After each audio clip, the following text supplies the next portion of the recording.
கர்நாடகாவில் தக்லீஃப் படம் வெளியாகாததால் 30 கோடி ரூபாய் இழப்பு என ராஜ்கமல் நிறுவனம் தகவல். சட்டத்தை கையில் எடுக்கக்கூடாது என கர்நாடக பிலிம் சேம்பருக்கு உச்சநீதிமன்றம் கண்டனம். சென்னை மெட்ரோ 2ஆம் கட்ட பணிகளை ஆய்வு செய்தார் முதலமைச்சர் மு க ஸ்டாலின். ஆலந்தூரில் இணைப்பு பாலங்கள் அமைப்பு பணிகள் குறித்து கேட்டறிந்தார்.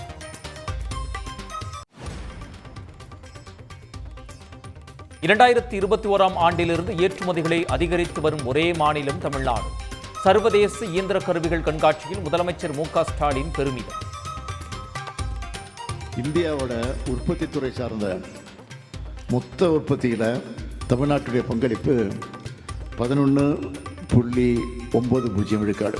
ஏற்றுமதியில் முதல் 4 மாநிலங்களில் 2021-22ஆம் ஆண்டிலிருந்து தொடர்ந்து ஏற்றுமதி மதிப்பு அதிகரிச்சுட்டு வருத ஒரே மாநிலம் நம்முடைய தமிழ்நாடு தான்.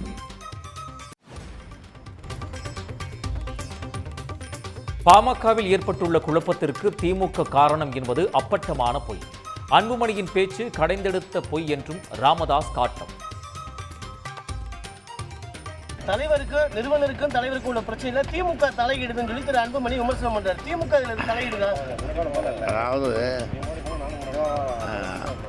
அப்பட்டமான பொய், கடைந்தெடுத்த பொய், அப்பட்டமான பொய்.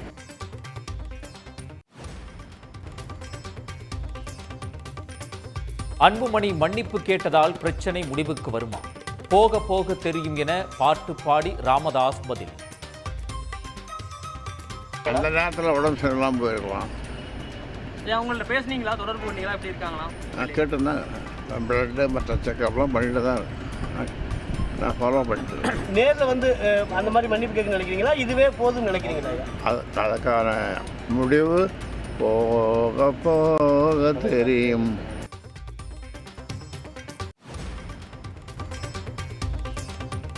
ராமதாசும் அன்புமணியும் 1 மாதத்தில் ஒன்று சேர்வார்கள்.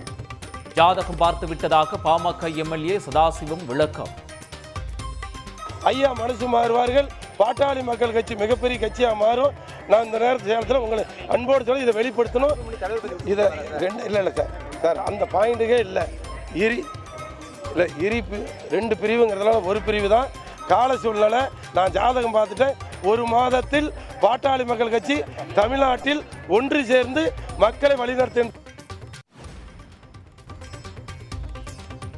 ஏடிஜிபி ஜெயராம் மீதான சிறுவன் கடத்தல் வழக்கு சிபிசிஐடிக்கு மாற்றம். பணியிடை நீக்க நடவடிக்கை தொடரும் என தமிழ்நாடு அரசு திட்டவட்டம்.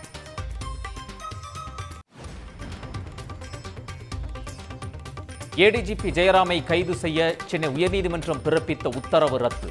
வழக்கை வேறு அமர்வுக்கு மாற்றவும் உச்சநீதிமன்றம் அறிவுறுத்தல்.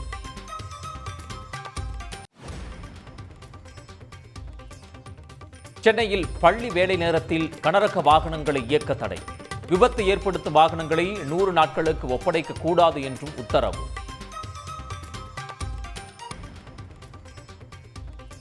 ஊத்தங்கரை அருகே மாமரங்களை வெட்டி அழிக்கும் விவசாயிகள்.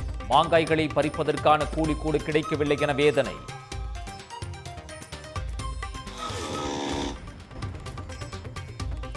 பழனியில் எலுமிச்சை விளைச்சல் அதிகரித்ததால் விலை கடும் சரிவு.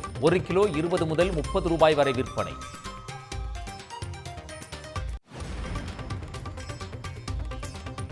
அவிநாசியில் விசைத்தறி உரிமையாளர்கள் ஆர்ப்பாட்டம். அரசு அறிவித்த ஒப்பந்த கூலி உயர்வை ஜவுளி உற்பத்தியாளர்கள் அமல்படுத்தவில்லை என கண்டனம்.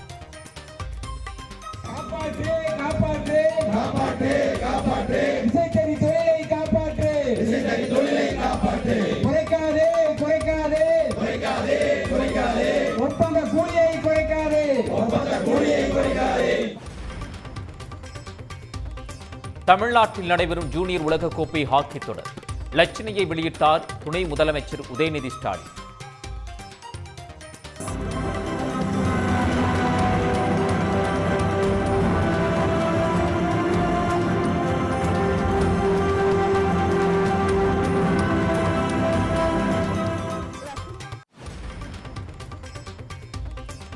கனமழையால் குஜராத் காந்தி நகரில் சுரங்கப்பாதையில் தேங்கிய மழைநீர்.